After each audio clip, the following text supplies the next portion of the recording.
Hello, Guardians. Welcome to Tower Casuals, the Destiny podcast. I'm your host, Corey Deerick, and alongside me, as always, is the Jotun Toten, the vault-dwelling, the Grandmaster himself, Mr.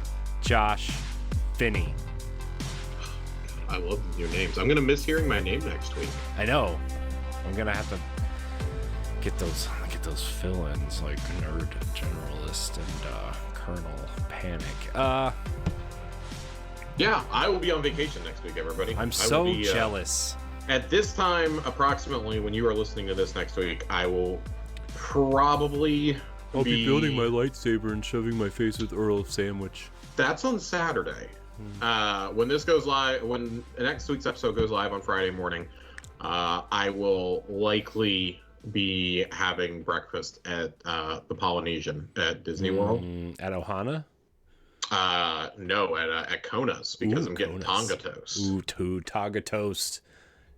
For those of you for the uninitiated, it's banana stuffed sourdough French toast. It's really good. And it has a pineapple sauce on it. I'm very excited for this. I'm excited to get diabetes from breakfast at Disneyland, but it's going to be awesome. Very excited. Going on vacation with one of my nearest and dearest friends. Him and his wife are joining my girlfriend and I, and it's going to be a fun vacation. We're doing 4 days at Disney, and we're doing a day at Universal. So I'm very jealous, Josh. It's gonna be a lot of fun. I'm gonna send Corey tantalizing pictures of Earl of Sandwich, because as you all know, Earl of Sandwich is the unofficial sandwich shop of Tower Casuals. We're not opposed to it. I'm staying in a hotel that is within walking distance. I can literally see it from my room. I just want to say, Earl of Sandwich, Earl, pal, buddy. Earl, baby, we know you listen. If you, and it's not a joke either, want to be the official sandwich of Tower Casuals, the Destiny podcast, we will not say no. We can't say no to the Earl. I will get on a plane. I will fly down and do a live episode in your establishment for free. We will work for sandwich. We will work for sandwiches. That's it. You know. Yeah. Just, if you give us, like a sandwich or two, maybe some JoJo's.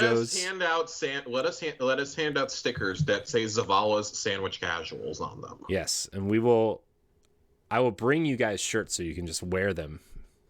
You know? Yeah. I mean, come on, we can make this a whole partnership, baby. We could do a whole thing.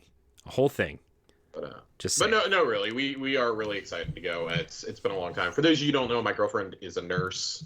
The last 18 months have been really difficult on both of us, mainly on her, but just emotionally taxing on us, and really, like on everybody, obviously. And she's been fighting the Delta variant. Well, more for her here, down here in Texas.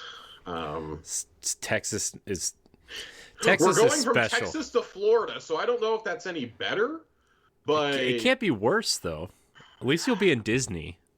That's true. That if I die, at least I'm at Disney. We're going down there for a few days. We're taking you're gonna use my family's timeshare and go down. Did you? By the way, speaking of, did you see the power went out at the Polynesian today? I did, because the monorails died both there and on the way to the Contemporary. Yeah. That's like a nightmare of mine. So I've actually shied away from riding the monorail since I've been old enough to drink. Mm-hmm. Because one of my worst fears in life is getting stuck on a hot summer day on the fucking monorail after I've had 5 beers.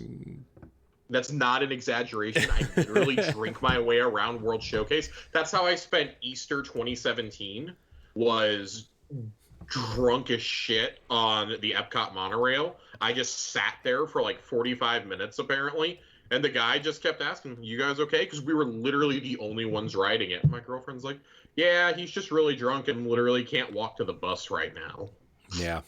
So, dude, drinking around Epcot is the best. Can I just genuinely one of my, it's such a first world problem. One of my vacation fears, it's not losing my luggage, which now I'm sure is going to happen because I just said it out loud. Why would you do that, Josh? Why would you just say that out loud? I have been pulled aside for secondary screening and the full body pat down so many times because of the titanium in my legs.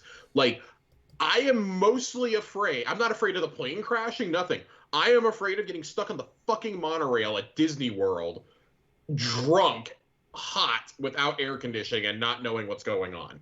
I'm actually borderline terrified of it. Well, should be. You should be, Josh. So, unless I'm watching fireworks, I don't want to be stuck on the monorail. I mean, when my dad and I went last year, we got stuck on the Skyliner for like 20 minutes, and I thought, oh god, that's almost as, but dude, that's literally hanging there. Nope, that's even worse. Yeah, it's worse. I'm already claustrophobic. Can confirm.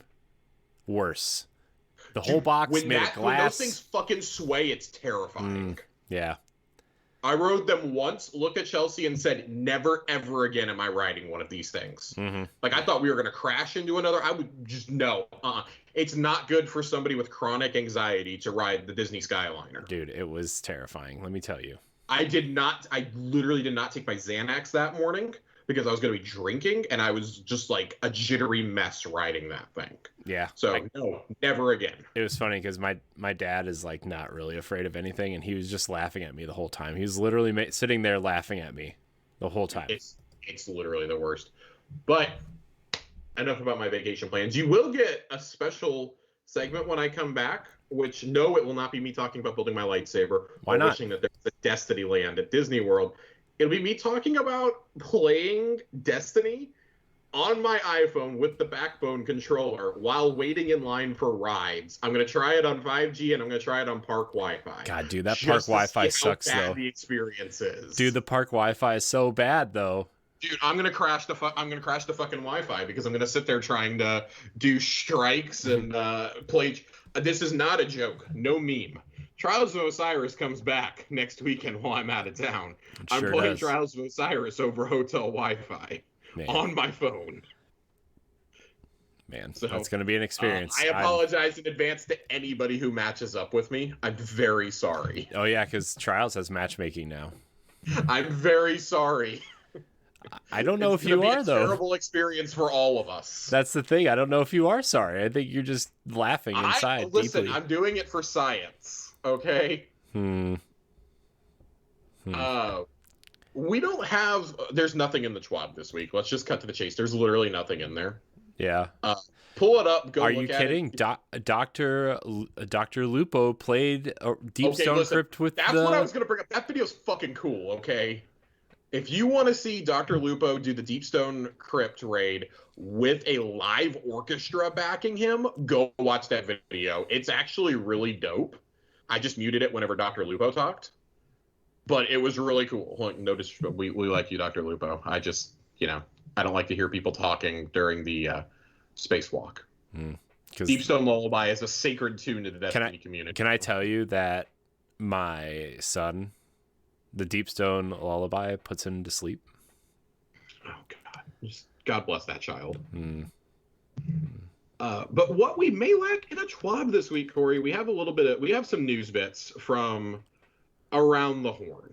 News bits from around the horn. Joe Blackburn and oh God, I just totally blanked out on his name. Justin Truman. That's who I'm thinking of. Basically the directors of Destiny now, since Luke and Mark got promoted earlier this year to being franchise directors. They've been on a huge interview spree, which is not something we really saw a lot with Luke Smith and Mark Noseworthy.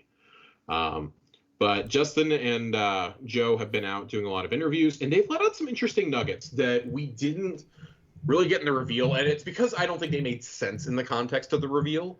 But there's some things I think that are really interesting to long-time players. But also they shed a little bit of light on some of the new mechanics that we're going to get in the Witch Queen. So I want to go through these. Just a few comments that I found that I think are interesting for us to talk about this week before we get into some patch notes that are actually important. And we might have an extra long war corner tonight. Ooh. But the first thing is the topic of the raid coming back. They said, I believe it was in the interview with Polygon, that they're bringing a major raid back. So they said it. They just said it in the reveal event. They did, and they kind of further clarified when they said a major raid. To me, that disqualifies Crota.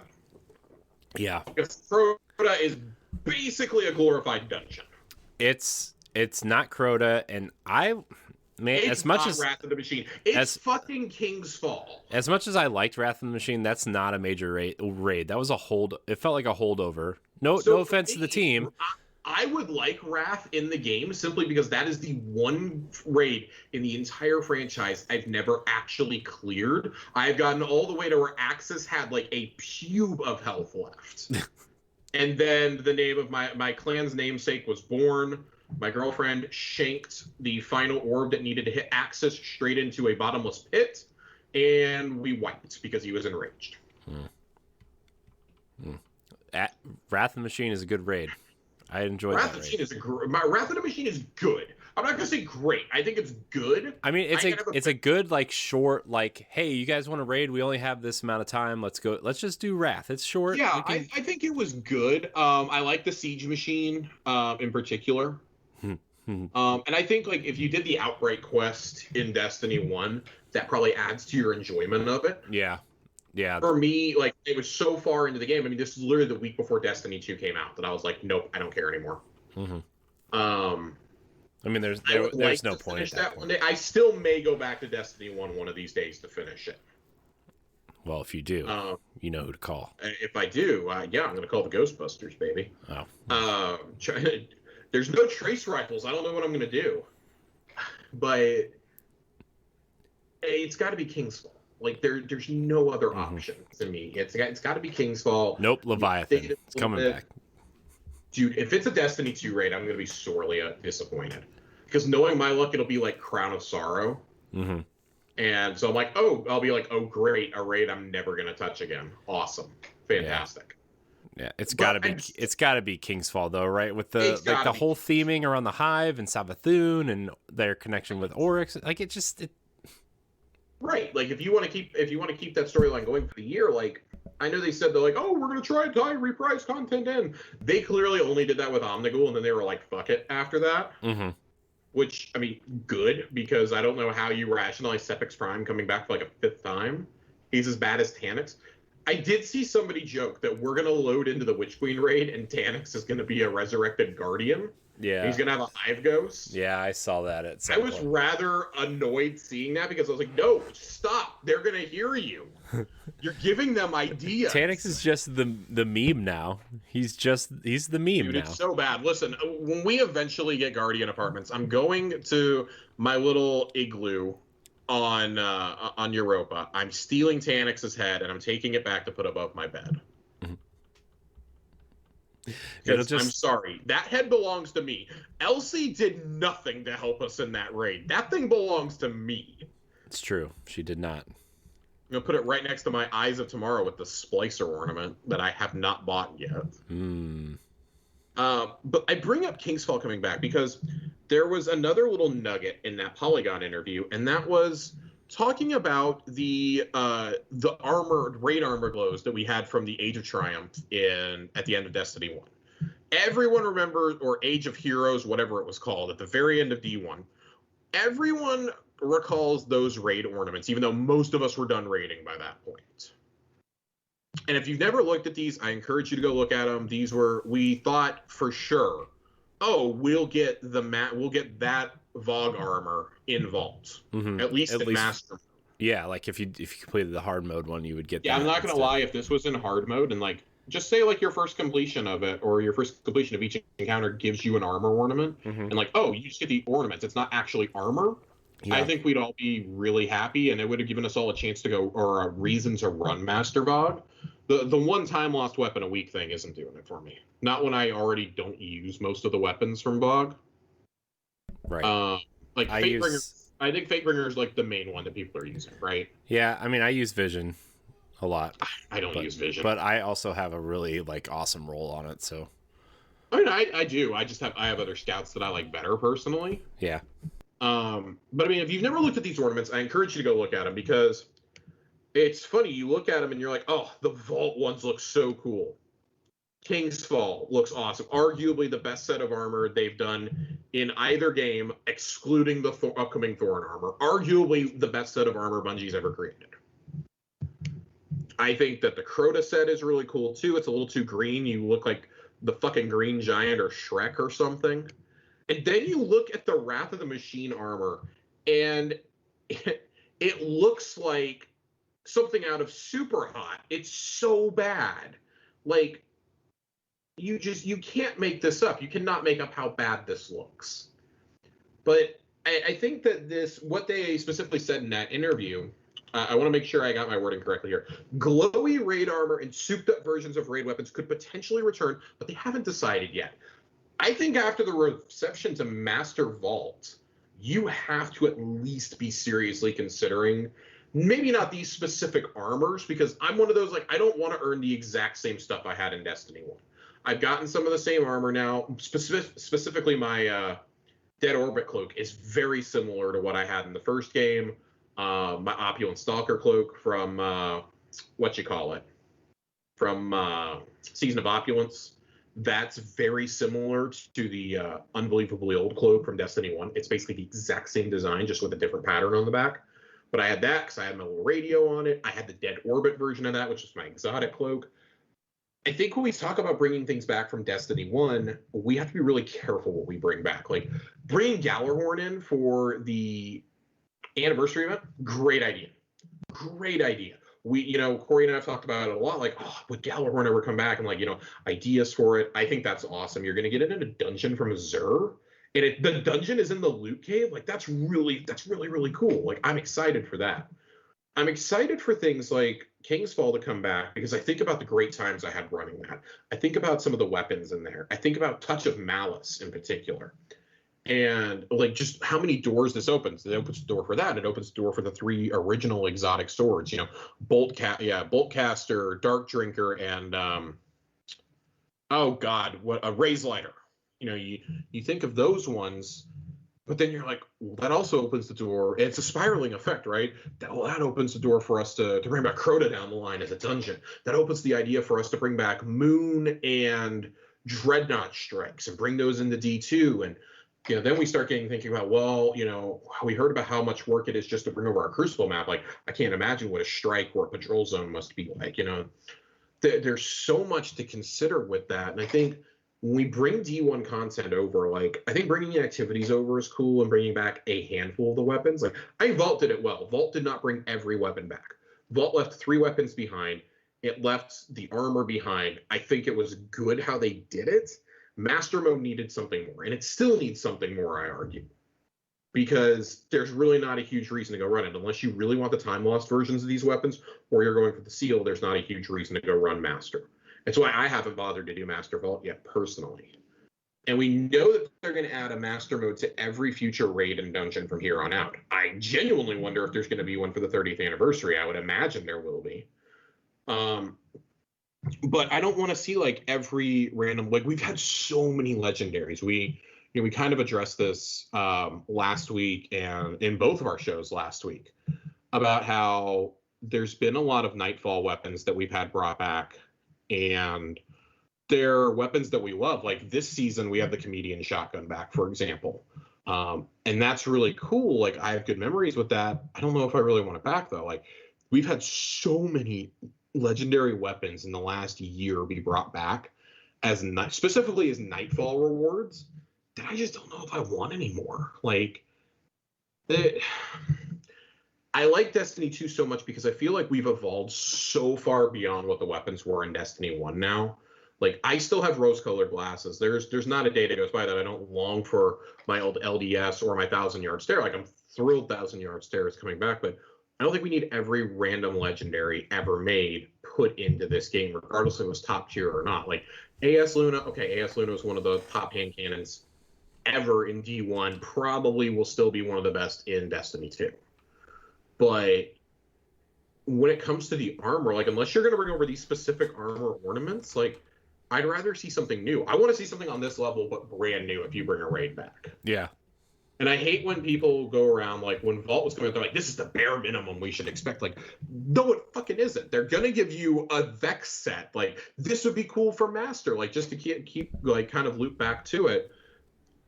I'd be okay with these, but I have a feeling if these ever come back, these will be Eververse sets, and there will be something different for Master Mode. Yeah. Hell, I mean, tie them to Triumphs. Like, oh, you have to complete Confluxes for the Vault class item. for the vault class item ornament. Like, if I'm putting forth that effort to do that activity that only a fraction of a percentage of people will ever do, just give me the ornament. Yeah. Just give it to me. Because, I mean, and that's kind of the next thing I want to get into. I've seen a lot of people say this. I've seen, Paul Tassi was talking about it a little bit ago on Twitter.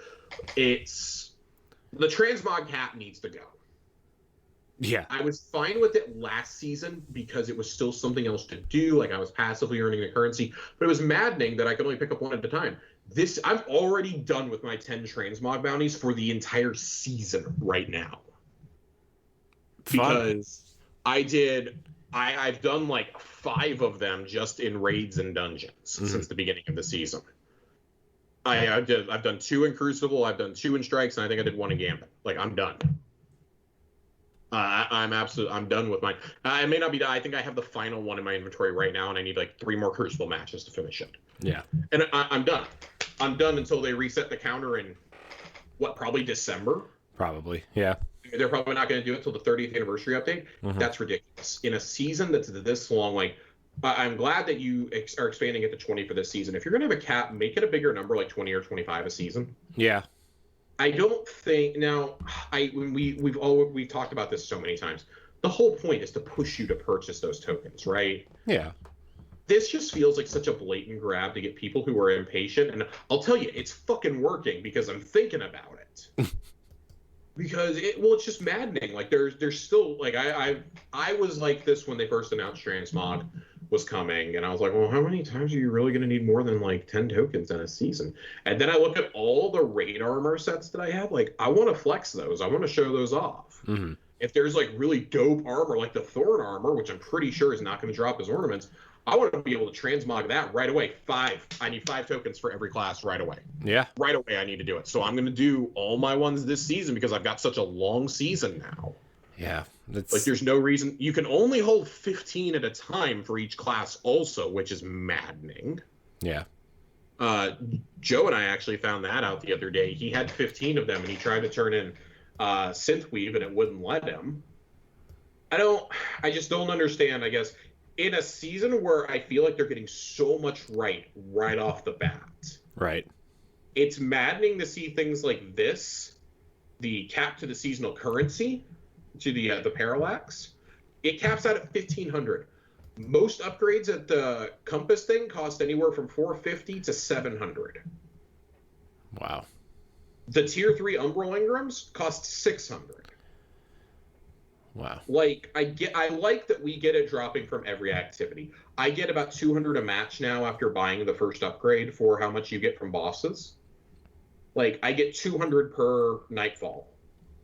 So cool, I can go run a handful of Nightfalls and get it done, but it's like, it shouldn't be capped. Right. I understand why you cap certain things on the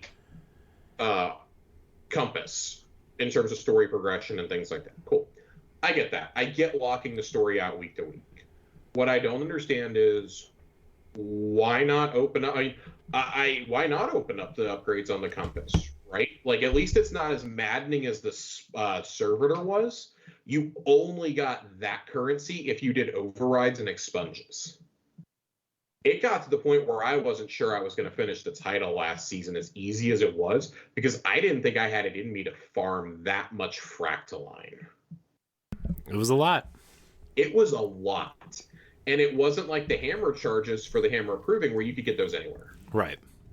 That's the thing. I feel like you should be able to, like, you should be able to get charges for my lure for everything. Last season, I hope, was an outlier. But if you're going to keep doing these seasonal arena modes or like these 3 to 6 person activities, I'm cool with that. I like that, even if they're pretty cookie cutter. And they have to be for randos, right? Yeah. But holy shit, like, please keep letting me earn this. Why cap me? If you're going to cap me at some arbitrary number. Cap me at 10,000 like everything else. Yeah. Even with 10,000, I couldn't buy every upgrade on the board. I couldn't even do that.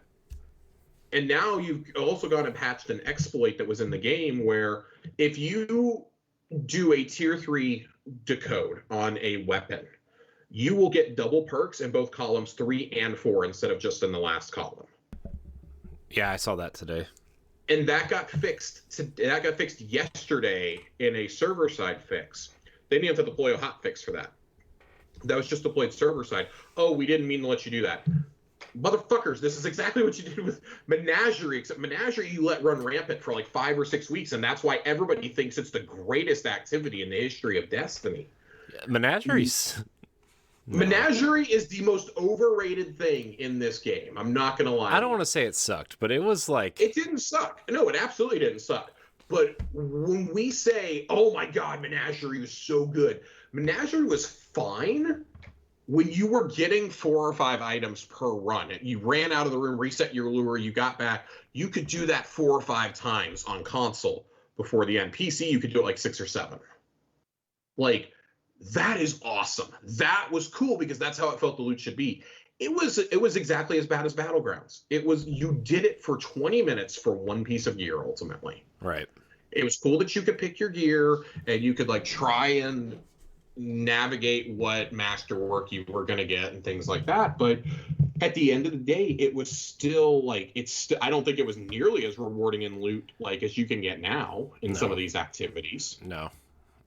And I mean, the seasonal modes have always been really bad at that, right? Like I see people complain about the Umbrals. I'm like, I will take Umbrals over Menagerie any day because I can earn Umbrals in any activity. God, I have to spend seasonal currency to get the good stuff. Like, I think the Umbral Engram stuff is really cool. I wish it was a little bit more focused, or like maybe each, like, I don't know if this would even be possible, but like let Zavala have one. Let the other vendors have like little like versions of the Umbral Engram and let you focus. You know what I mean? Well, so I think what they're doing is, I think Trials is their kind of grand experiment right now for vendor refresh. All right, they are doing everyone's that with Trials. I forgot they were doing something like that. I think that they're going to do a big thing. I think if it goes good with Trials this season, that gives them 6 months to implement it for all the other vendors by Witch Queen. Mm-hmm. And imagine you could focus and you could get one of like say you're at Zavala, you have the chance to do that. And you can unlock any of the Vanguard weapons that can drop from strikes. There's like 4 or 5 of them right now, I believe. Maybe 6. There may be 6 of them now. But similar to how they do in Trials, what if you paid extra, an exponential amount more you pay more to get a Nightfall weapon. You pay a lot more than that to get the Adept version. But you had to have cleared a Grandmaster in that week to even be able to access that. Yeah. That would be a great system, I think. Mm-hmm. Like, if I want to spend all my time chasing an Uzume roll, for example, the Solar Sniper from last season. Right. Let me do that. A lot of us wanted Hung Jury with Firefly last season when it came out. Mm-hmm. And we were killing ourselves to try and get it, or get Plug 1 with the Reservoir Burst. That's right. what it was, not the battery. Reservoir Burst, to basically make it Loaded Question 2.0. Like, if you can do things like that and like target those, that would be awesome. I don't know what your solution is. Like with Crucible and Gambit, obviously smaller pool, that's fine. Like let me target a Frozen Orbit. Let me target Survivor's Epitaph if I want to. Let me target the new, or I guess it's not new, it came out last season, the Gambit SMG, which really isn't that great. Bottom dollar. We were all trying to get bottom dollars the season that they came out, and they just wouldn't drop. Right. What if you could go focus those? Like, pay more to focus, obviously, but I would rather do that with those primes that I'm getting and be able to focus on, like, the fact that the prime Ingrams you get from the vendors don't even drop the playlist weapons is pathetic. Right. That's just sad. It needs to be stuff that's currently in the rotation that we want. And if you're not willing to do that with them, that's okay. Let me buy a Crucible Engram at the Umbral Decoder. If I want to spend my seasonal currency on something I can get out of a playlist, let me do it. You let me do it with everything else. Like we've got a friend of ours, Ray, is starting to play Destiny again, and I'm trying to get him caught up on weapons. So I'm having him buy Splicer Engrams right now because you get 2 weapons. Right. If you buy it. You're getting 2 for 1. I'm like, you'll get this season's stuff just by playing because you got to play a lot. Mm-hmm. And they're going to drop from everywhere. Mm-hmm. They aren't just dropping from the seasonal activity like, Chroma Rush and Ignition Code in them. Or so many of your challenges will reward you with a roll for those also. Mm-hmm. But I don't know. Like, I think in that way, the catch-up mechanic is really good through the Umbrella Coder. Mm-hmm. He's got 6 months to get those, to get seasoned and chosen weapons. He doesn't have to bother with those activities outside of doing them for the story if he wants to. Right. Which he likely will for, like, chosen. He wants to see how we get to Proving Grounds. He wants to see how we get to the Zavala assassination. Right. He did the final override with me. He went in with me and did it so he could see the Saint 14 cutscene. And now we're doing the weekly story missions together, so I can kind of help explain where we are in the lore. But if you're gonna have catch-up mechanics like that, I think you got to have them for the vendors too. Mm-hmm. Like, Trials, keep Trials where it is. That needs to be through Saint. I should never be allowed to get Trials weapons through the Umbral system. Ever. No. Ever. Definitely not. But I think maybe that's the happy medium if you don't want to let us do it through the vendors. At least upgrade it to where when I pick those legendaries from them up, which I ignore every season because they're 30 below where I am. Right. At least when I pick those up, let them have the playlist weapons in them. Even if I'm just getting like my 50th Frozen Orbit or 3rd Axiom, let me go ahead and get it. Yeah. Like, I don't know what's wrong with that in a loot-based game. Give me as many opportunities as possible to get them and maybe expand the perk pools on these guns just a little bit more. Like, I don't know, like, bring back it seems like we're getting a new set of weapons being brought back every season. We had the Future War Cult weapons come back last season along with some old Dead Orbit favorites last season and this season. Do that. I don't know. We're on a good path, I think, with the gunsmiths selling legendary weapons now. Yeah. And with Xur selling them, the Xur's prices are astronomical, though. Yeah, 1,000 glimmer and 50 legendary shards? Yeah, I don't mind the 1,000 glimmer, but I mean, the people who are let's look at this realistically. If you're buying a legendary weapon from Xur, it's either because it's a god roll or it's because you're brand fucking new. Right. Like, so the gunsmith had the curated bad omens that we get from Drifter for finishing a full reset of Gambit. Yeah. And Ray was able to just go buy it for 25 legendary shards from the gunsmith last week. Yeah, I'm pretty sure I bought that version too because I didn't have it. It's cluster and tracking bombs. We're like 4 years removed and it's still good. Yeah. That should tell you something. Yeah. Let's see if I can find it. This isn't related to the conversation we're having, but a friend of the show, A1 Johnny, is texting me right now. He just played Iron Banner against Dado and apparently got the shit beat out of him. So that's really funny to me. This is not the first time he's lost to a prominent PvPer. Grenadier Jake also beat him in Trials and beat him really bad live on stream. Nice. So now I actually kind of want to go see if Dado's streaming and rewind it when it's on VOD to see the exact moment that he destroyed John. That's hilarious. But John, we love you. We really do. Yeah, he sent me a side tangent too. He sent me a bunch of Titan builds, which I'm super appreciative of. Good. So, I mean, this is the season. I guess kind of moving. It's still relating to gear, but this is the season. We said it last week. It's embracing its RPG side. This is going to tie into our next topic that they've talked about this week. But this is the season to start experimenting with a lot of builds. Mm-hmm. If you've held off, Warmind cells may not be as OP as they used to be. They're still good.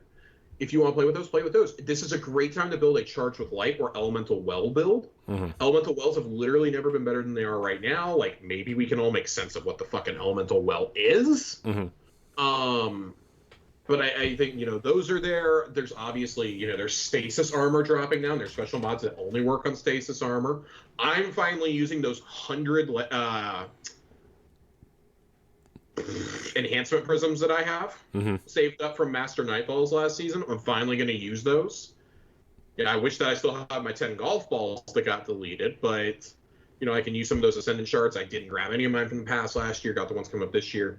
I want to have a whole set of stasis armor just hanging out in my vault because I want to mix and match. I want to use the season to experiment with armor. I want to have raid armor leveled up so that, this is my raiding set. So I have mods to help me out in certain encounters in vault. Mm-hmm. I don't need it in Deep Stone anymore, but I want to get into a habit of doing that because whenever a new piece of in-game content comes out, I want to be able to upgrade that armor right away so I can insert right.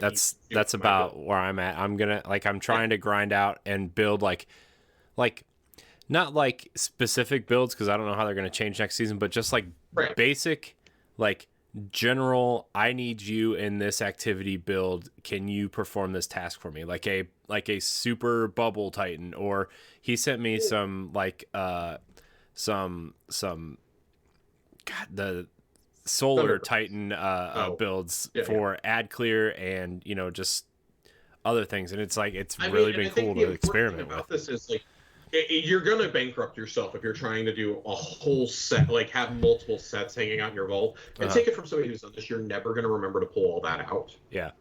Like I'm only doing a full stasis set because I want to see what mods I like where, and so I can slot things in to try out in the future. Like I change my mods on the fly so much, but my charge with light almost always stays on there because I'm so not only am I used to running that, but because that fits my play style. Right. Like I'm usually I may be a hunter, but I'm typically in a support role. So as long as people are casting supers around me, they're charging me and I'm doing extra damage. Right. Even though I'm throwing that divinity bubble down, getting that extra like 300 damage per hit is helping monumentally.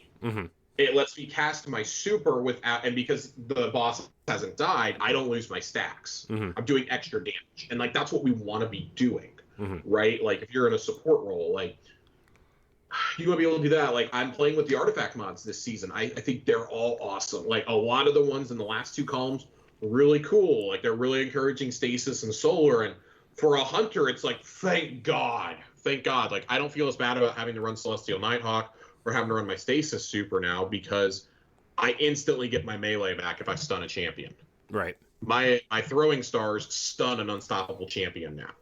And they're leaning into unstoppable and overloads. Right. I don't think there's ever been as much freedom with your build as there is this season. But if you're going to talk about freedoms and builds, you also have to talk about the restrictions that champion mods place on us, I think.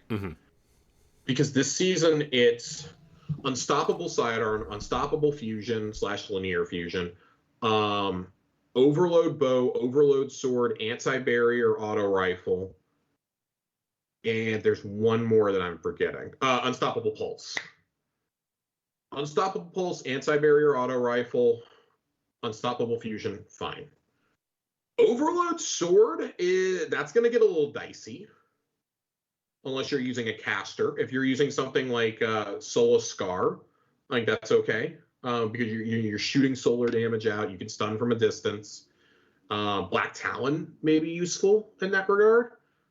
Overload bow is where I have an issue. I know a lot of people love this mod. I don't like using bows. I just don't. I tried all through Forsaken. Waited, went back when Trinity Ghoul came out with the Catalyst. Still didn't like it. I've never cared for a Le Monarch. It was to the point where we were doing, and I was trying to get the Deadeye seal done. And I had to go on a point of the Stag in the Crucible, and I just wanted to like rip my hair out. It was like I would have some matches where I was like, oh, I'm getting like 15, 20 kills, and then I'd have some where I'm getting like 3. Right. It's not enjoyable to me. Like I was doing Nightfalls with Joe this afternoon. We were just running 1290s. We were running the second tier, just trying to get a couple weapons to drop. He needed enhancement cores and or prisons and upgrade modules. So he had those mods on his go. So we were just talking. It's Lake of Shadows. It's a 7.5 minute Nightfall. Like it's nothing. You barely have to try, even on the second difficulty. But he was running overload bow, and it was just a frustrating experience. Like you have to use that, you have to use the sword mod, or you have to run divinity to stun them. And it's like, well, whenever I see overload and I know that like there's either not a bunch or we're going to need divinity for the boss or for a couple mini bosses or something, I'm like, well, I guess I'm throwing that on because that'll stun them real quick without having to use up a ton of ammo. And I want us to get to a point where we don't really have to worry about that anymore, because I think that really, for me, it detracts. Like, I had this conversation with Nerd Generalist, and it says, I think it would be better off for us if we had a couple permanent mods for champions. Like, make them cost like 4 or 5 energy. I don't care. And then the ones on the pass cost less. So it's encouraging you to optimize your build, but give me one that's worth like 4, and it's a permanent unlock of like anti-barrier scout rifle or overload scouts. Like anti-barrier auto rifle, unstoppable pulse, and overload scouts permanently in the game for like 3 or 4 energy each, and then they only cost 1 if you get them in the pass, if they happen to be in the pass that season. Let the artifacts allow me for more experimentation. Let me get that wacky stuff like unstoppable fusions, which I'm actually stoked about because I like running fusions, and with Vex Mythoclast, it's a joke. Everything just just dies. Dude, everybody's using Vex in Crucible. It's either Vex or that the season pass one right now. Fusion rifles. Yeah, Lawrence Driver, I'm not it's good. I don't like it because I'm not a big linear fusion guy. It is good though. It's really good, even in PvE. I think when you can combine exotics with the anti-barriers, it's opened up a whole new style of play the last few seasons, right? But I think you have to have those standard mods so that way people who may not think Ray wasn't aware that you had to go to your artifact to get mods to be able to stun champions. He's like, well, it shouldn't be that way. Totally agree. Like I like that we have unstoppable and anti-barrier and some overload built into a few of these weapons. A few of the exotics you could get, especially during Shadowkeep, most of them seem to have that. I don't like that we've gotten away from that. I actually really hate it. But I don't know why that would be such a bad thing, or make it a perk on the guns. Make it a bonus perk you could get. Like when you masterwork it, it gives you I don't know. After you masterwork, or even, maybe you can... Even an adept, like if you go for the adept version. Yeah, if you go for the... I think it needs to be accessible to people who... are lower on the ladder. Like, let me pay 3 or 4 prisms and get a random champion mod slapped onto it or something. So I can use some of this stuff anywhere. That would encourage you to be using those endgame materials, not be hoarding them like so many of us do. But I think that opens up a whole new style of play. And I'm just spitballing. But I've said it for a while. I think the champion system needs to be reworked. It needs to be overdone. I've never been a fan of content that's hard just for the sake of being hard. That's my neighbors above me. I like content that's challenging, that feels rewarding. And when we have double Nightfall weeks, it feels really rewarding. Really rewarding. I love going in there and getting 3 golf balls, a couple prisms, and maybe 2 drops of the weapon, or getting double exotic Ingrams. It's always a great feeling for me. But why not sweeten that a little bit for everybody? Let me masterwork something and get a random champion mod thrown on it, or give me something as a permanent unlock. I don't know.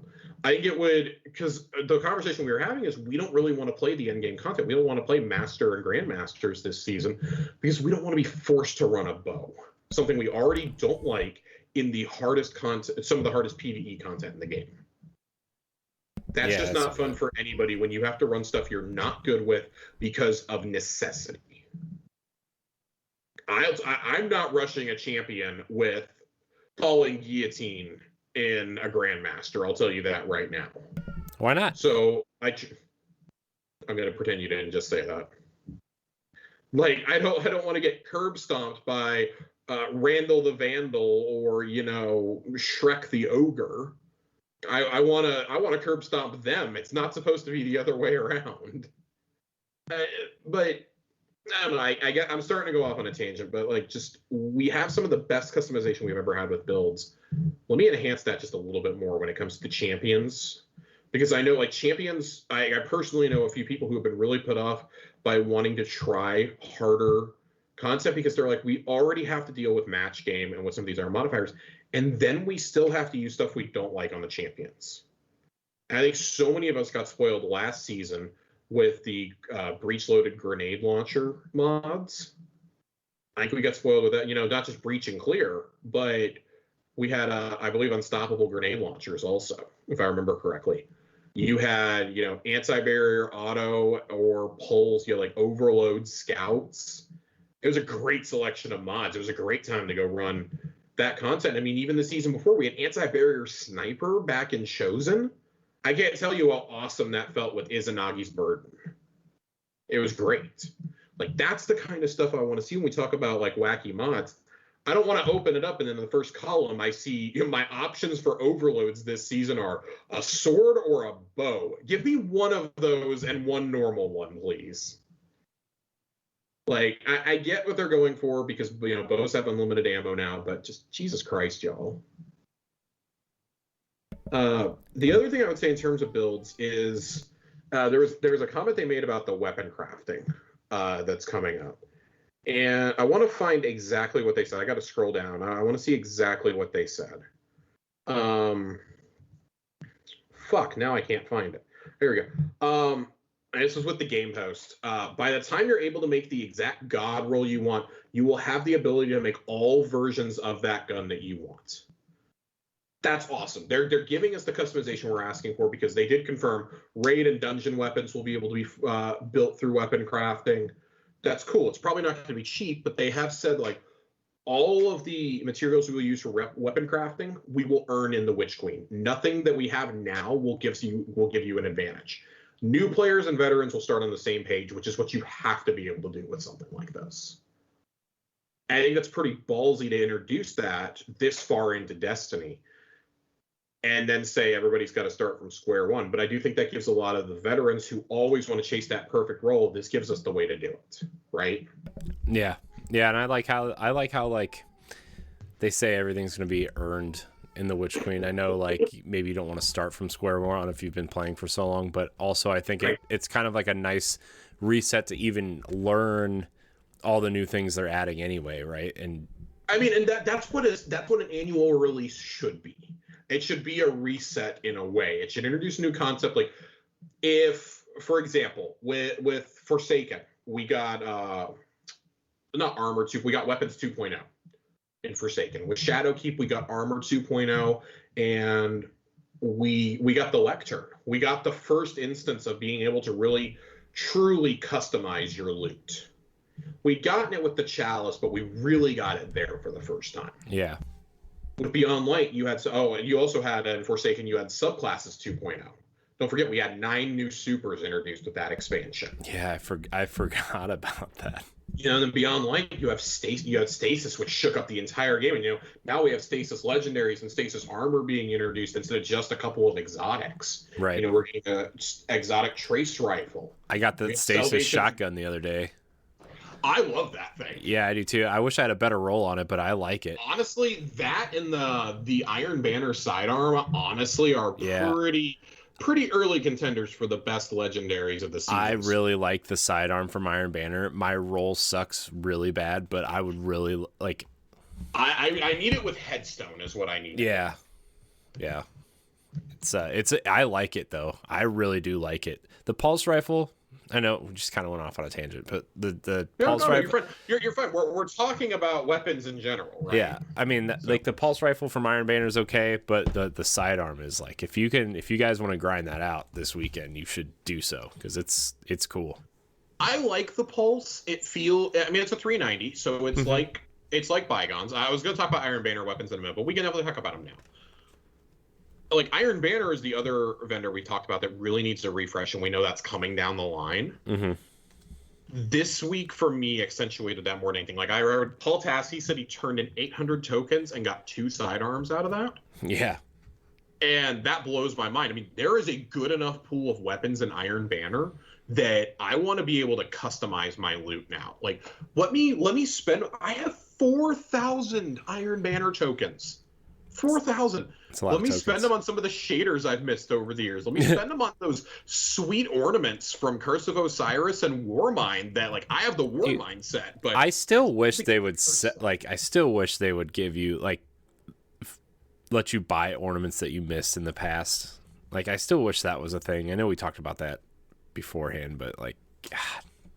Because, like, I mean, just like the seasons I kind of took breaks on, like, I don't know, like that Saint 14 ornament set is cool. I'm glad you brought that up because I think they're starting to bring stuff that was in the season pass back for silver. Because the other day, their daily silver discounted offer that they had was the emote from that season pass where you're feeding the pigeons. Right. They sold it for like 500 silver, I think. 500 or 600 silver on their daily offer. So I think that next year it'll be like, because this fall in November it will have been 2 years since Shadowkeep came out and since the first exclusive season pass stuff happen. Mm-hmm. Let people buy it. I'm not saying like let them buy it for. You have two options: either you sell it for silver, which we know is what's going to happen, or you let us buy the old passes and work through them and level them up ourselves, which I still think needs to be a thing. Yeah, because I wonder if they'll reconsider depending on how Halo's battle passes do. I think they're going to watch that. I think they're going to watch that and Battlefield very carefully. Yeah, because they've both confirmed that you can work through season passes at your own pace and it's no different than Master Chief Collection. Yeah, so I want to talk about this Headstone perk real quick before we get off of weapons and we go to kind of the final like little tidbit that I want to talk about. Headstone is a new perk this season. There's a lot of new perks this season. First off, I encourage you to look at all of them. One of I like Encore. Encore is a good one. Harmony is good. They all they're great. We got like 5 new perks this season, not counting the couple in Iron Banner. Iron Banner armor now drops with random perks. That's kind of cool. Where if you have up to 4 pieces of Iron Banner armor starting this season, and it has to be this season's armor or later, you get an increasingly high chance for a enhancement prism to drop at the end of a match.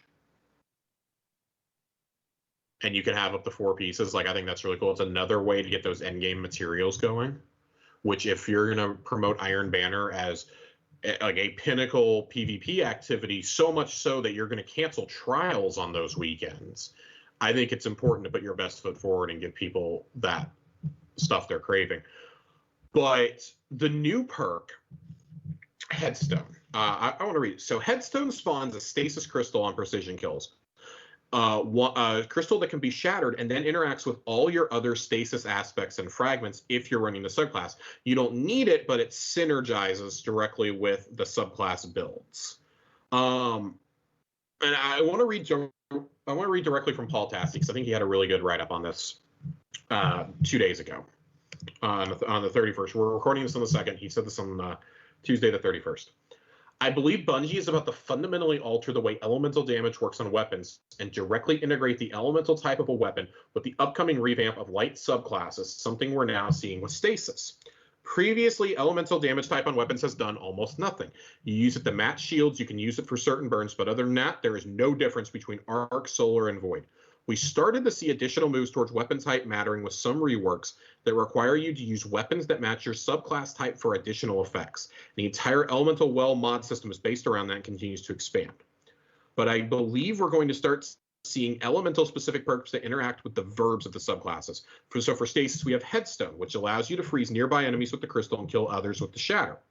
Now Bungie has introduced us to keywords of the Void rework, which we went over last week, including Suppression, Weekend, Volatile, Overshield, Invisibility, and Devour. Imagine those things going into your gun. And he gives a specific one here. He goes, how about a perk that makes your next shot suppress after a kill? Imagine that on a sniper, for instance. How about one that makes an enemy volatile after repeated precision hits? Imagine that on a hand cannon, a scout, or a pulse. How about, you get the idea, and you can extend that to solar and arc too, with burns, chain lightning, et cetera, et cetera. We talk about how we want to see the game evolve in an MMO and RPG way. This is how you're going to do it. And I think Headstone is their first dip into that to see, is this actually going to work or not? Headstone is something that could actually help make something like Salvation's Grip meaningful in content. You shoot that out, you start getting some PvE kills, and you start throwing your stasis melee or your stasis turret out, and bada bing, bada boom, there's shatters going all over the place. You're doing shatter dives into big groups of enemies because you've got extra crystals and you've got extra freezes going. There's so much potential here. Like, I'm running the Iron Banner sidearm with a sniper or with the Forge pulse rifle. And it's great. I think it's great to pair with things. I have been chasing the Tombstone roll since we found out about this. We started kind of hearing by Tuesday evening that this was the thing. Like, I've done 3 days straight of Iron Banner trying to get this sidearm to drop with that perk. I would love to be able to just be like, I got 4,000 tokens. Let me turn all these in at Saladin and guarantee myself rolls of this particular gun until I get what I want. Right. I think that would be, like, I just feel like you should not that would be rewarding, but I'm only saying that because I've got 4,000 freaking tokens. But like it encourages people to play the game mode, right, and store up the tokens to try to get the roll instead of, you know what I mean? Like I feel like it encourages you to play even more because like, oh, I've earned the sidearm. It had a crappy roll, but now I have 200 or 300 tokens to turn in. Let's go see if I can get a better roll on this weapon that I've unlocked through the vendor. Which is how it should always be, too. Yeah. This is a loot-based game. Let me do that. I want to be able to craft. If I unlock a weapon in Iron Banner, I want to be able to craft a new version out on the crafting table. I don't want to have to wait a whole month for Iron Banner to come back. Right. Let me go craft it. That's awesome. Yeah. I don't like. Let me do things like that. Like this new perk, so Tombstone or a Headstone. I keep calling it Tombstone. It's fucking Headstone. Rolls on the hand cannon, the Iron Banner sidearm Peace Bond, and the new Linear Fusion Trials gun, Reed's Regrets. Those are the three we know for sure that it rolls on. There may be others. As of the time of Paul writing this article, those are the three we had found out. That's going to be a perk on a Linear Fusion. That's going to be insane for things like Trials, right, or for comp. Like I look forward to seeing it with the hand cannon. Right. Like some of the combos people are going to pull off are going to be crazy. Some of those top tier plays, and like I just hope I'm never on the receiving end of somebody's stream when they use stuff like that. Right. But this is the kind of stuff I want to see. Like he talks about chain lightning as an example for arc guns. Now, let me tell you something. I played a lot of Hades. I really like chain lightning now because of Hades. Mm-hmm. I love the idea of that. That may get me to run an arc subclass occasionally now. Like there's going to be reasons to run everything. If you're going to integrate new weapons like this with the weapon crafting and with your subclasses, that's going to be awesome. Yeah. I look really forward to that. But in the interest of not rambling on too much longer, there's one other thing I wanted to bring up tonight. Unless you have any more thoughts on this, Corey. No, man. I'm just look. I'm listening. I'm learning. I'm also trying to keep muted because my son is. Anybody who knows who's had a baby, you know that teething is a good time. So Is good the right word? I don't even know if I know what words mean anymore. I told somebody work was fun today, so let me tell you. Yeah, I want to drop two things here real quick. Where one is going to be a little fun nugget, and then the other is going to kind of lead us into the lore corner. The first one is if you have not gone and seen the videos of the Briggs, the Abominations, and the Wyverns going Super Saiyan, you should definitely change that. There is literally a video of and I don't have a link to it, unfortunately, but there is a link I saw of a. It was on Twitter at some point. Oh, they're all over the place, but this specific one was edited with Dragon Ball Z sound effects. Oh, of course it was. From Dragon Ball Super, and it's fantastic. It's Goku basically going Ultra Instinct, which is like the highest you can go in Super. And then I need somebody to get like the Wyverns that just keep repeatedly diving. I've heard about that. Somebody get a clip of that and please sync All Might and All for One's fight from My Hero Academia when All Might does the United States of Smash move at the end of that fight. Mm-hmm. Please overlay the audio from that onto the clip of a Wyvern just like super diving and yeeting somebody and send it to me ASAP. I will watch and laugh and cry to that video. I really need that. Wow. Number two, on a little bit more of a serious note, we try to talk about the story every week, the story progression. I think Bungie very quietly dropped something this week that we haven't really... I saw people freaking out about it on the first day, but we were really like... A lot of people were keeping it to like raid secrets or to discords and things like that. They have not so quietly confirmed that Savathun's not actually bullshitting when she says she doesn't control the Taken anymore, that she lost control, and that Xivu Arath doesn't even command them. The Taken are now commanded by their original creator, which is not Oryx, by the way. Yeah, so everybody get that out of your head. Watch a bite Everybody video. Get that out of your head. You're crazy. We may talk about bringing back King's Fall all the time, but it is not Oryx. Oryx is not back from the dead. Try as they might. Hashladun's, cousins are still trying to bring Oryx back, and well, we kind of saw to the end of that in Pit of Heresy with Zulamach. But they very quietly confirmed that Xivu Arath serves the one who sent the Dark Fleet, who sent the pyramids, who sent the wave of darkness into the system that the Traveler repelled at the beginning of Beyond Light that we saw in that awesome cutscene right before, well, that sunset the map for us, basically. Yeah. They kind of not so quietly confirmed that. And it's like, they serve a new master, and it's like, oh shit, you're just really casually dropping this right here at the beginning of the season in almost throwaway dialogue. This is wild. Like, if you're not paying attention, you're not going to get it. You're just not going to, like... No, and I have the video pulled up. I want to read exactly what it says here. Mara has learned from her observations of the Witch Queen that the Taken have turned on her. If Savathun is to be believed, they now serve their original master. Mara says, something older than Oryx, something Savathun fears, and without the Taken, the Witch Queen claims she cannot break the curse. Mara explains whatever this master is, it commands Xivu Arath, who now conquers swaths of the Ascendant Plane localized around the Dreaming City. You have to work quickly to locate the rest of the Techians before Xivu Arath does. That is crazy. They also make a note at the beginning. Marisov points to Quiria's defeat and how Savathun did not anticipate it. The Witch Queen's schemes are unraveling. So that is just wild information for us to get in dialogue when you're picking up the seasonal or the weekly quest. Don't X out of dialogue anymore, people. I'm telling you. Just don't. This seems like don't. Like everything keeps like falling apart. This feels like the Thanos "I'll do it myself" moment.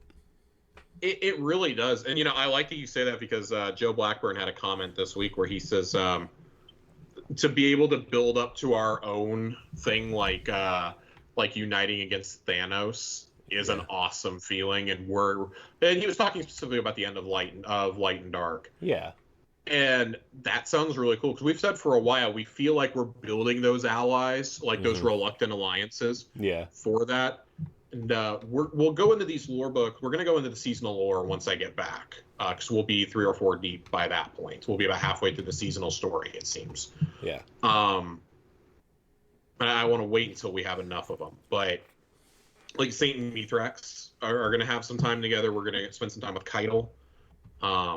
It really feels like everybody's kind of getting in position like they were during Season of Arrivals, whereas last time we were evacuating people, now it feels like we're strengthening those bonds we've made this year. Yeah. And what better way to strengthen bonds than through iron, Corey? Right. Let's do it. Because we're going for Lore Corner to the new Iron Banner sidearm. Iron Banner. What was that last part you said? We're going straight to the Iron Banner sidearm for this season. Oh, okay, Peace Bond. That's a cool name. For our first lore corner of Season of the Lost. Ooh.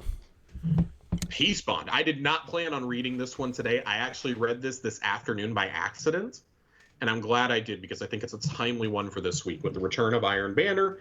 And after that awesome cutscene we got last week, we got an actual CG one, then we got a sketched one at the end of the quest, which was Savathun telling us about her schemes. And we also Salad Man hanging out in that cutscene, but he didn't really get focus. Yeah, that's going to change right now. I saw him. I will honor the terms of this armistice on one condition: the Iron Lords enforce it. Lord Saladin. Each passing moment is marked by the click of an analog timer on the wall. When the pressure gauge reaches 100%, the timer releases in a final click, and the airlock doors grind open in a hangar bay.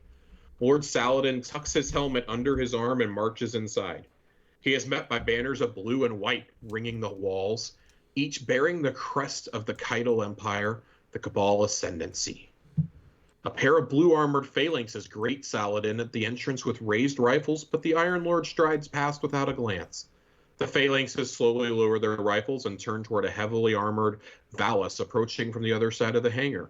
"You come alone?" Valis Orok bellows, reaching up to wrench his helmet off. A pressurized hiss escapes as the environmental seal breaks. "You are bold, Commander."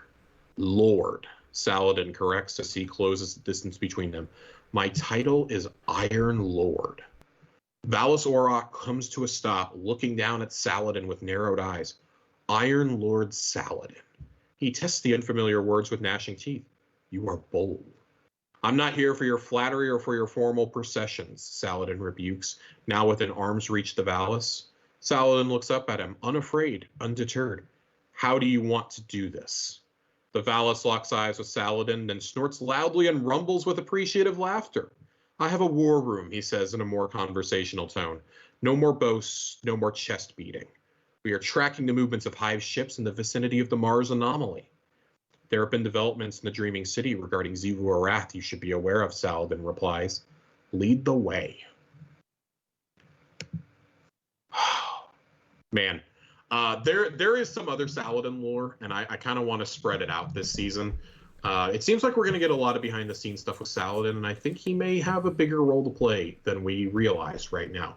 Maybe not this season, but it very much, if you read the dialogue when you complete the Iron Banner quest for this season, it says that he's grudgingly accepting that, and that, I never realized we could actually fight alongside the Elixni. And he's reconsidering a lot of things. He makes specific note of Osiris driving him off, basically, which we read last season in the lore with you guys. And he makes note that he feels that a war is coming. I think they're setting it up for Saladin to leave us pretty soon. Yeah.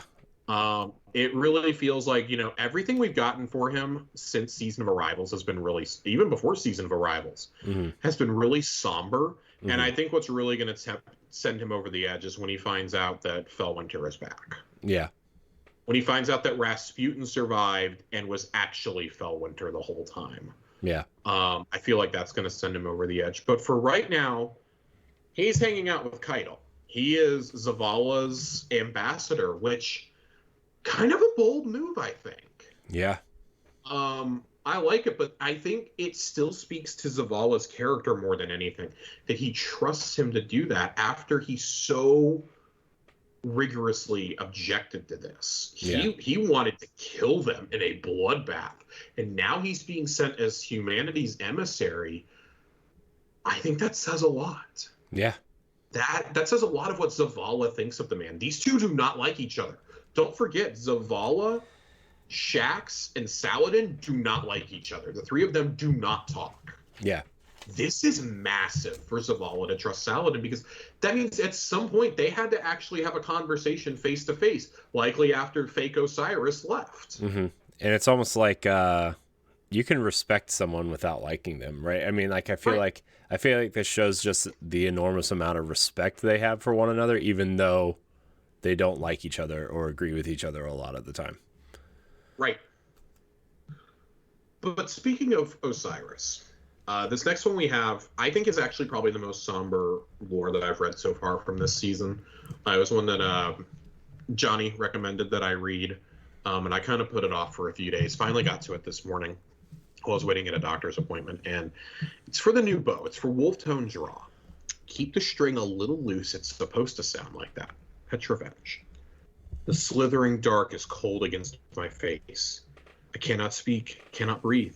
I reach for Sagira, but then I remember. I form a fist, but feel nothing. I am bound, and as I thrash, the images cut fissures through my mind. Someone?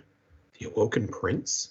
He helps me to my feet, but still I struggle in the dark, and now she is standing, thanking him, but she uses my voice. My voice. She has stolen my form, my voice, but someone will see my failure and cast her out. They must. A glimmer of sunlight. How long has it been? Zavala looks at me, at her, considers her words, poison cloaked in wisdom. I cry out, he must know. Zavala, listen, you know me, you know not to. Smell of night flowers. I am walking, she is walking through a moonlit garden, and there is Ikora speaking, laughing, nodding. Look, Ikora, look at me, don't you see it? Pay attention, I taught you better than this. A woman, an exo, sits before me and sways, eyes vacant, but inside she is sinking as well. Now her voice, her true voice, humming, a gyre of sound, and the exo sways faster and faster. I hear his voice and push to the surface. Saint, no, no, no. I scream, but there is no sound. He looks into her eyes. He smiles. He reaches for me, but it is not me. Saint, that is not me. Please, please. I am weeping, but I cannot weep. I am nothing. Only heat and hate. Only sickness and shame. Trust me. I hear my voice say, and I drown again. So that's horrifying. Yeah. So That this is, this is Osiris his being has been captured and Savathun has assumed his form, which I'm assuming she's assumed his form in his body and his consciousness is somewhere else. Is that what this is saying? So, yeah, I was kind of curious about that. I think that this means this kind of... So I thought this was a Mad Eye Moody situation when we got things explained last week. Yeah. I thought he was locked in a trunk by evil David Tennant in an alternate universe. That did not happen, clearly. Clearly, Savathun was straight up possessing Osiris's body and is suppressing, the real Osiris from coming out. Mm-hmm. Well, with Savathun in that crystal, that now begs the question of where is Osiris's body at? Right. And Osiris has been privy to everything that has happened, which makes the image of him in last week's cutscene where he's crying, he's holding his knees and crying after Sagira's death, even more heart-wrenching. Yeah. That's the first time, but correct me if I'm wrong, that I think we've ever seen him without his helmet and without his mask on. No, we saw him in the Curse of Osiris DLC. When he's talking to Ikora. I played that one time and never again. Yeah, him and Ikora had a conversation where he took his hood off. It was like one cutscene at the end. Anyways, I don't remember that, so it was new to me. He looks very Captain Rex-esque from Star Wars. Mm-hmm. That was the meme that was going around during that. Oh, okay, I got you. Now, see, you step away from a game for 6 months and look what happens. I mean, it was a good 6 months to step away from, I guess. It was a very good 6 months. It was very relaxing. This is really heart-wrenching. This kind of confirms, Jesus Christ. This kind of confirms what we've all suspected. You know, we had the lore about Savathun walking through the city, and she was in a prison of flesh and meat and flesh, basically. We were like, oh, she totally made a fake Osiris body. No, she has the real thing in her possession, and that I think is even more deadly for Osiris. She didn't just lock him up somewhere. She straight up took his entire body. I don't think that bodes well for Osiris. It's almost like even if we save Osiris, we can't save him almost. I hate to be that person, but I feel like Osiris is going to have a blaze of glory moment to try and kill her. Yeah. And that's what's going to set off the Witch Queen. Yeah. This is very not good. This is very bad. Mm-hmm. It is unnerving. I think this speaks to how evil Savathun is, though. Yeah. It wasn't enough just to duplicate Osiris's body and take his form. She quite literally took over his body and is forcing him to watch what's happening. Yeah. And suppressing him the entire thing. That's also a testament to her power. It's so terrifying. She's able to suppress probably the strongest willed guardian in the universe. It's terrifying. And she is basically, she's made him a meat puppet. If I could, I would send this knowledge to my guardian right now and be like, yo, you need to stop Mara from her plan because she's going to get Osiris killed. Right. And then Saint's going to turn around and kill her. Right. You think Osiris is going to survive till the Witch Queen? Nope. Or do you think that's going to set off the witch? I fully think that Osiris. I think that Osiris's death is written on the wall right now. Mm-hmm. And at this point, you can easily avert it, but I do think we're heading for another heart-wrenching character death, which I've seen a lot of people speculate it's going to be Ikora because she's prominently featured in the trailer for the Witch Queen. Yeah, but they just recast her. I don't feel like you recast her unless you're going to keep her around. Exactly. Unless you're, having Nolan North do the voice because you plan on killing the character off, like in the first mission. Yeah, but that... R.I.P. Cade 6. Yeah, but this is a little bit different. This feels different than that. Because Nolan North is already around, right? Like, you don't... I feel like... I was mainly being facetious. No, I know. But I'm just saying, like, if you're going to kill Ikora, wouldn't you have just, like, had Gina Torres come back for, like, one day to read some lines and then, you know what I mean? Like, I feel like that would have been easy enough. Enthusiastic voice. Yeah, that's all. I think the writing is on the wall there for Osiris, but, I mean, this is Destiny. Anything can happen. Osiris could be killed off. He could be left alive. Like, who knows? And I really like that Bungie has gotten away from posting lore on their website, because this feels like something that in the past probably would have been released as like pre-season lore or something. Mm-hmm. Similar to how we got the whole Nokris story on there. We got Osiris's journey leading into Beyond Light was all posted online. Right. That's the kind of stuff I want in game, and I love that part of the Witch Queen reveal when they say the days of the story being in lore books is over. So much of what we've already got the last couple of weeks feels like it would have just been relegated to lore books in the past. Unless we put them in a 300-page compendium and sell them every 6 months for $30. I mean, like, dude, listen, I love buying these Grimoire books. I'm gonna need y'all to do one of like everything you ever put online, though. Yeah. Because those are great references, but it's really hard looking up those transcripts, like either on Bungie.net or on Ishtar Collective. Right. It's hard for like archival purposes and for like research purposes, I think. Mm-hmm. But before we shift completely out of Lore Corner, I want to address the anomaly they talk about in Peacebound real quickly. Okay. Because this is playing into a fan theory. This is why I specifically wanted to read this one when I saw it today. The last bit that I wanted to bring up from this week is some sleuthing that the Destiny community has done. And that is that if you look closely at Ikora's board of notes in front of her in the Witch Queen trailer, we never see where she is. But it very clearly, I don't think she's in the throne world at all. No.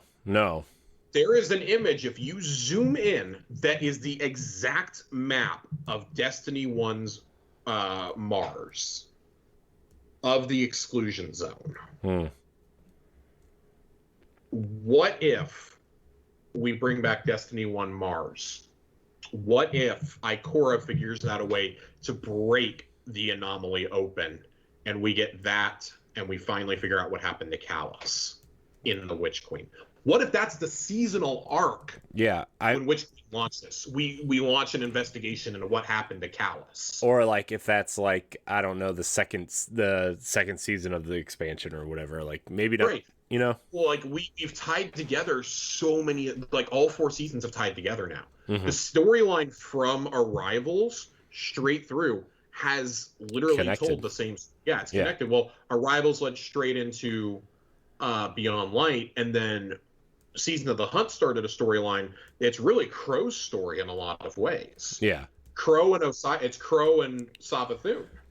They've really been the center of this storyline, and now we've seen that path weave, and it's just a matter of how do we get to what happens in the Witch Queen now. Which is crazy to think about, because that whole Beyond Light trailer focused on Elsie, like. Which it's an expansion. It's supposed to focus on the expansion. I'm glad we went in knowing nothing about the season.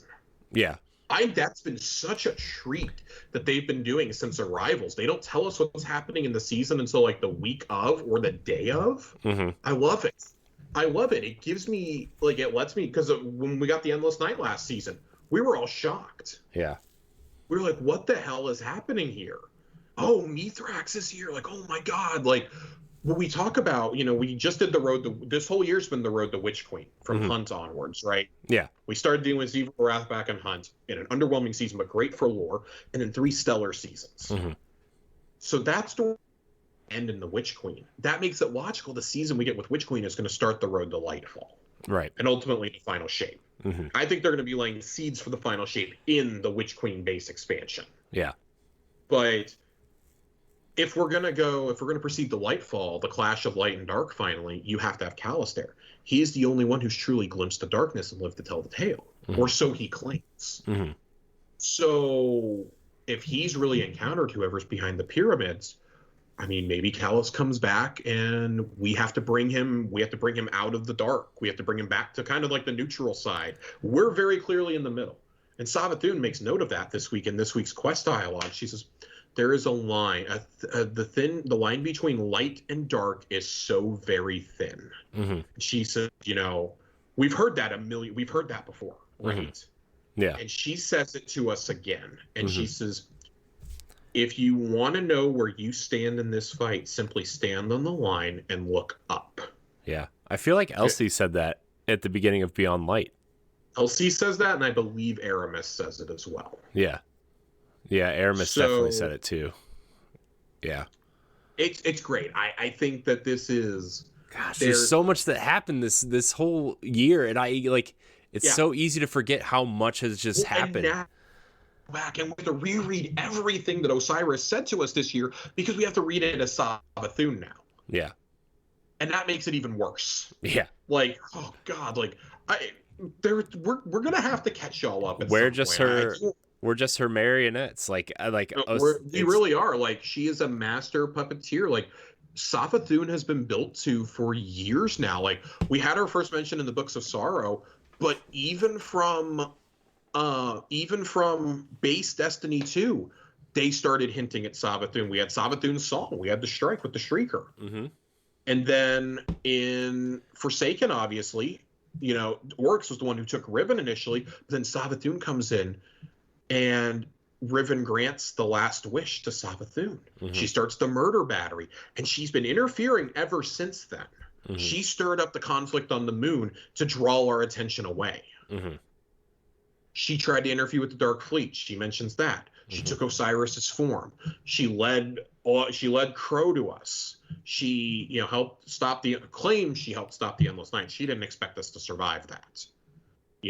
She claims to have helped drive the Cabal to the bargaining table as Osiris, even though I think that was meant to backfire as well. Like, we've defeated her at every single turn, mm-hmm. essentially. Mm-hmm. The only thing that went the way she wanted it to was us bringing Crow, and that was supposed to be a weapon for her. Right. Was for the city to learn who he was and turn him against us. Yeah. There's a lot going on with Savathun. We're going to have to do a recap on her. I know we did a lore corner on her last year, but the last 15 months have kind of changed our perception of her drastically. Right. And there's just so much to plus take with in. plus with the comments that they made in that interview, if she's not really the big bad, then who is, right? Like, you really have to there's so much, because at that not point, only do you probably the Winnower, right? The fabled one behind the veil, the enemy behind the veil. I think the Wizard of Oz, essentially. I'm saying not only do you have to read Osiris as Savathun now, but you also have to read it from the point of Savathun is scared and running from something that's scarier than she is. For Savathun to be scared shitless, there is something that happens that forces her to retreat to her throne world. Oh, something happens that forces her to go there. Mm. Mm. Man, this is it's getting so good, Josh. It's getting so good. So good. Man. What an episode, Josh. What an episode. Man, we got to stop here. We got to save some stuff for future weeks. We do. But we have 6 months to kill, Josh. We have 6 months to kill, and it's not going to quite be as quiet as we thought it was. No. Gosh. Especially if some of the data mine strands are to be believed. It appears that we may be heading for a overhaul of Festival of the Lost this year. Thank God. Thank God. But in the next couple of months, we still don't have a roadmap for this year, which I find kind of refreshing, because they've even hidden things inside of the API now to where the lore books can't be data mined on day one anymore. Mm-hmm. They have to physically be unlocked in the game. They have to flip a switch manually, right, for us to be able to read them. So I prefer it that way. But we've got a lot of story content in September going into October. Festival of the Lost, Moments of Triumph, the Dawning. The 30th anniversary event is going to coincide with the Dawning. We've got Halo dropping 24 hours after the 30th anniversary happens. This is going to be a crazy fall. We told you guys we were trying to come up with some plans. Well, that was when we were still planning on Halo dropping in November. Right. We will still talk some Halo, but there's going to be a big 30th anniversary event, and we're going to start getting a running counter of Josh's Bright Dust going. Yeah. Because we're getting close, everyone. We're at 88,000 right now. We are hitting 100K before Halloween. Do it, Josh. We're doing it. Do it. Do it. We're doing it. Give me that bonus Bright Dust, Bungie. You promised me bonus Bright Dust this season. Bright Dust. Bright Dust. And then as soon as I do it, I'm blowing it all on the 30th anniversary. I'm buying everything humanly possible for Dust. Of course you are. Because if I buy any more Destiny stuff, my girlfriend may actually kill me. I mean, she will. I bought the collector's edition this week when it went back up for order. Mm-hmm. They sold it without the game code, so I was able to rationalize, well, it's only 150 and not 250. I'll spend the other 100 on the game when the anniversary is getting close. Yeah. I can split my money up a little bit here because I also got that Halo Infinite Xbox coming in November as well. Oh gosh. She may listen. Bungie pre-charged my card for the collector's edition, so I'm okay. I'll be out of the woods by November. It's okay. Gosh, and I may or may not have a hoodie, a shirt, and a couple seals on the way. I think, speaking of hoodies, I think I'm gonna get the Splicer shirt or hoodie. You can't anymore. What do you mean? The 31st was the last day you could order it. No, really? Yeah, God really. Damn it. Because I ordered mine on the 30th. I was gonna say, I just looked at it on Monday. I was like, I think I'm gonna get it. God. Yeah, it's no longer available. Damn it, Josh. But you know what is available? That Witch Queen T-shirt. Yeah, but it's which I 100% got. It may be here in time for my vacation, and I'm very excited for that. Yeah. So. The collector's edition is still up. It is still up because they don't have them with the codes. I think that's part of the deal.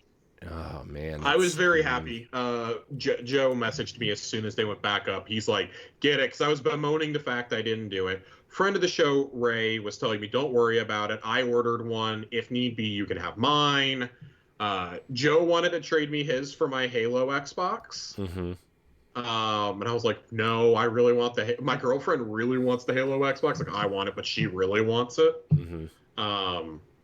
But no, I'm not allowed to buy anything more video game related for a long time. Yeah. I think the next purchase she's going to let me make is probably Battlefield, like at the end of October. And even that's like, Metroid. Metroid comes out in a month. Never mind. Yeah. Sorry, I ordered that collector's edition too. I'm sorry if you're listening to this, babe. Yeah. Corey, get me out of here before we start talking about my bank account more. Oh my gosh, how Josh is after the Disney trip. Josh is going to be single and ready to mingle because he spent too much money on games. No, she's the one spending the money on vacation, not me. I'm building a lightsaber. I have no agenda for anything else. She's the one who's going, I'm getting this, and I'm getting this, and I'm getting this. What about your What about your 800 Earl of sandwiches, Josh? I am going to buy at least 3 sandwiches on this trip. That is not an exaggeration. Those are rookie numbers. I buy 3 in one sitting, Josh. Those are being bought on the way to the airport and going in my freezer when I get home. If you eat one on this, if you eat one, a small soft-sided cooler for like a lunch pail from, I swear to God, I'm just saying, Walmart. Put some ice in it and bring it on the plane. If you sit here and eat one of those sandwiches on this show, Josh, I swear to God, I swear to God, I will drive to Texas and slap you and drive home. Get us out of here. Oh my gosh. I want to thank everybody for watching and or listening to Tower Casuals. Remember, Tower Casuals has a YouTube channel now. You can go subscribe there. Some cool things are happening. Please go hit that subscribe button. You can listen to us on Apple Podcasts, Spotify, Google Play, and whatever other podcast apps you want to listen to us on. Check us out on Twitter and Instagram at Tower Casuals. Email the show at towercasuals@gmail.com. Josh, where can we find you? Twitter at Josh_Finn, 2 N's. I've seen some of you guys follow me. I appreciate it. Thank you for giving us our best ever week, though. I know. In terms of downloads and listens on this show. We did 2 episodes last week. We weren't sure that y'all were going to want 2 episodes, and y'all showed up with the best individual numbers and the best weekly numbers we've ever had. Clearly people wanted 2 episodes, Josh. Yeah, for some reason you wanted to hear me ramble for 2 straight hours. Yeah. So I appreciate it. Yeah, it was a good week. A very good week. I think Destiny's just people are excited about Destiny. They want to listen to some Destiny, and look, when you type, we want to give you as much as you want. Yeah, when you type Destiny, the game. Please write your questions in. Yes. Any questions you have, any builds that you're working on, weapons that we haven't talked about that we should talk about. Questions. Exotics you think have been buffed that are awesome. Are you using Merciless this season? Let me know. How's Sleeper Stimulant going for you? Are you still farming Shuro Chi for those catalysts? What lore topics do you want tackled besides just the seasonal stuff that we're going to be doing? Yeah. Let me know. What needs a refresh? What do we need to get into? You guys got to let me know and we'll do it. Give us your stuff. Anything. All of the stuffs. All of the stuffs. You can find me at I am Corey in HD on Twitter. That is, I guess I should clarify that my name has an E in it. Corey. Right? Like, I don't think people know that. And that, I don't know. I'll be honest, I never knew a Corey that had an E in their name until I met you. That's fine. It's not common. That's fine. Every other Corey was an asshole, so... That's fair. I can be one. If your name is Corey and you don't have an E in your name, I'm very sorry. Please don't take it personally. So, yeah, you can find me at I am Corey in HD. Remember to like, subscribe, share, rate, and review wherever you listen to us. If you listen on Apple Podcasts, leave us a nice review. Give us those 5 stars. I think we're going to, if you leave us a nice review, we will read them on the show. So I kind of want to do that too. Encourage people to get in there on that Apple Podcasts. Thank you guys so much for listening. We will see you Starside. Goodbye. Bye-bye now. Bye-bye.